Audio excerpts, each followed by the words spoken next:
जो क्रूस पे कुर्बा है वो मेरा मसीहा है, हर जख्म जो उसका है वह मेरे गुनाहों का है। नमस्कार, एक बार फिर से एंजल लाइव शो में आप सबों का हार्दिक स्वागत करते हैं।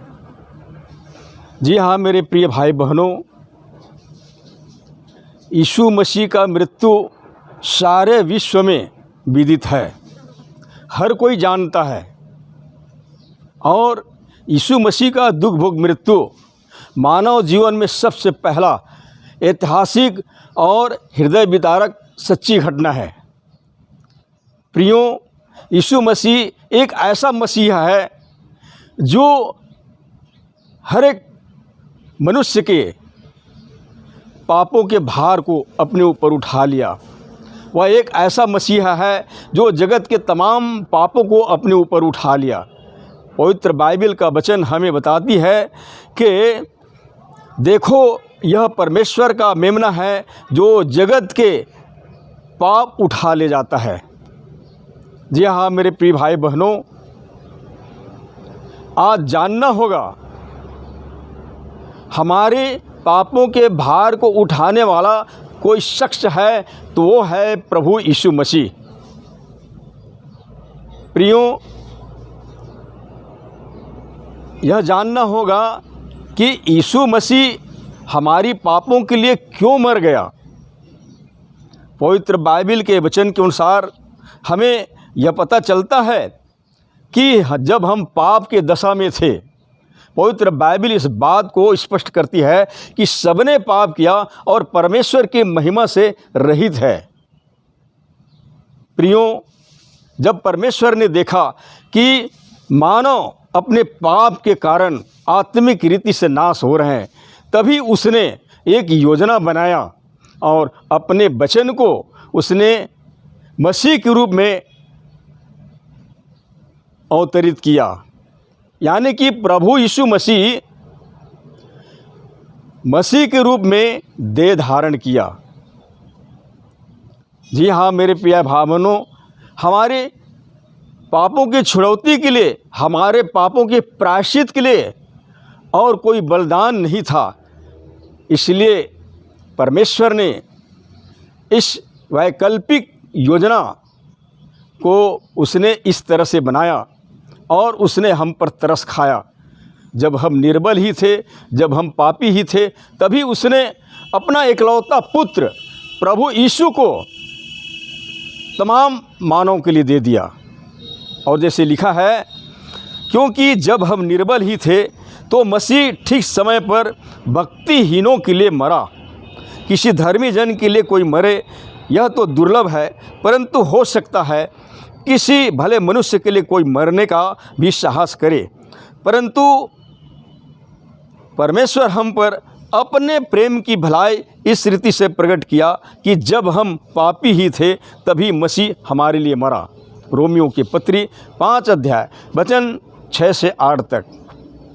जी हाँ मेरे प्रिय भाई बहनों, आज जानना होगा जब हम बिल्कुल निर्बल थे, हम पापी थे, हम पापों से छुड़ाए नहीं जा सकते थे, पाप के कारण जवाबदेह थे, तभी परमेश्वर ने हम तमाम लोगों से तरस खाया और हमसे अत्यंत प्रेम किया और उसने अपने प्रेम को अपने एकलौता पुत्र को दे करके प्रकट किया।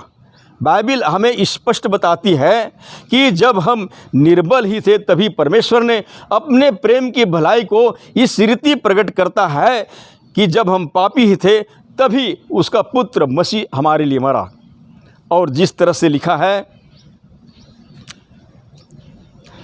वह आप ही हमारे पापों को अपनी देह पर लिए हुए क्रूस पर चढ़ गया, जिससे हम पापों के लिए मरकर धार्मिकता के लिए जीवन बिताएं। उसी के मार खाने से तुम चंगे हुए। जी हाँ मेरे प्रिय भाई बहनों, आज जानना होगा हम सब के सब आत्मिक रीति से बीमार थे, आत्मिक रीति से नाश हो रहे थे और हमें आत्मिक रीति से चंगाई की ज़रूरत था। इसलिए जब तक के वो अपने पुत्र यीशु को हमारे लिए नहीं सौंप दिया तब तक के हम उस दशा में पड़े थे। पवित्र बाइबल हमें बताती है कि यीशु मसीह को मारा गया, कुचला गया, उसको घायल किया गया और हमारी शांति के कारण उस पर ताड़ना पड़ी। जी हाँ मेरे प्रिय भाई बहनों, कि उसके मार खाने से हम चंगे हो जाएं। हमें मालूम होनी चाहिए कि यीशु मसीह कोड़े की अनगिनत मार को सह लिया और फिर उसको क्रूस की मृत्यु दिया गया। प्रियो, यीशु मसीह के दुखमुख मृत्यु सचमुच में मानव जीवन में सबसे पहला ऐतिहासिक घटना थी। उस तरह की मृत्यु को न तो किसी ने वर्ण किया था और न ही कोई वर्ण कर पाएंगे भविष्य में, परंतु यीशु मसीह ही पहला शख्स है जिसने हमारे पापों के लिए मर गया और ऐसे भयंकर मृत्यु को वर्ण किया जो कोई व्यक्ति वर्ण नहीं कर सकते थे। पवित्र शास्त्र के वचन के अनुसार यीशु मसीह हमारे पापों के लिए मर गया, गाड़ा गया। बाइबिल हमें बताती है कि यीशु मसीह मर ही नहीं गया, परंतु वो तीसरे दिन जी भी उठा।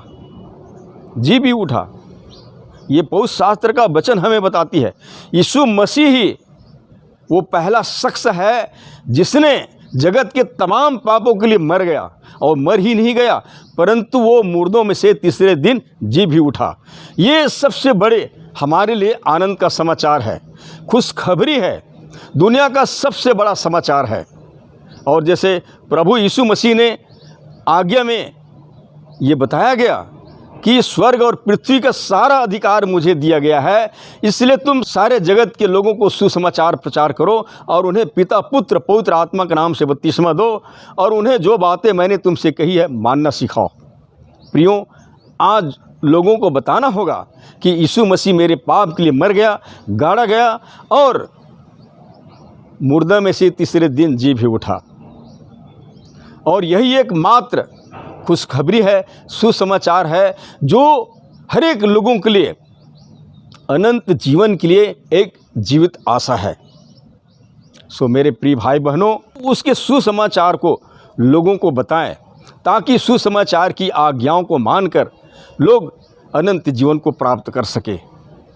और सुसमाचार की आज्ञाएं हैं कि परमेश्वर के वचन को सुने, उस पर विश्वास लाए और अपने पापों से मन फिराए और प्रभु का अंगीकार करे। तत्पश्चात वो प्रभु यीशु मसीह के नाम से बपतिस्मा ले। पवित्र बाइबिल हमें बताती है कि जब तक कि कोई नए सिरे से न जन्मे वो स्वर्ग राज्य को नहीं देख सकता। और जल और आत्मा के इस चर्चा में बपतिस्मे की धारणा मिलती है। प्रियो, जल का मतलब है शुद्ध करने वाली बात को दर्शाता है और आत्मा को बदल सकने वाली सामर्थ्य को, और यीशु मसीह में ही एक ऐसा सृजनात्मक महान शक्ति है जो सब कुछ को बदल सकता है। प्रियो, जब तक के किसी का नए सिरे से जन्म नहीं हो जाता है तब तक के वो स्वर्ग के राज्य को नहीं देख सकता। इसीलिए प्रभु यीशु मसीह ने कहा, जब तक के कोई व्यक्ति जल और आत्मा से न जन्मे वह स्वर्ग के राज्य को नहीं देख सकता। और स्वर्ग के राज्य में पहुंचने के लिए, परमेश्वर तक पहुंचने के लिए हमें एक ऐसा मार्ग की ज़रूरत है जो सचमुच में हमें परमेश्वर पिता तक पहुंचाए। और इस बात का दावा करते हुए प्रभु यीशु मसीह ने कहा कि मार्ग सत्य जीवन मैं ही हूँ, बिना मेरे द्वारा कोई पिता के पास नहीं पहुँच सकता। प्रियो, यीशु मसीह ही हमारा एकमात्र मार्ग है, मध्यस्थ है, इमीडिएटर है, जो हमें वहाँ तक पहुँचाता है, परमेश्वर तक हमें मेल कराता है। सो आज हर एक मनुष्य के पास में अवसर है कि वो अपने जीवन के रहते ही क्या करे, सुसमाचार पर विश्वास लाए और अपने पापों से मन फिराए और प्रभु यीशु मसीह को परमेश्वर का पुत्र करके अंगीकार करे और यीशु मसीह के नाम से बपतिस्मा ले। सो यही उम्मीद के साथ परमेश्वर आप सबको आशीष दे। धन्यवाद।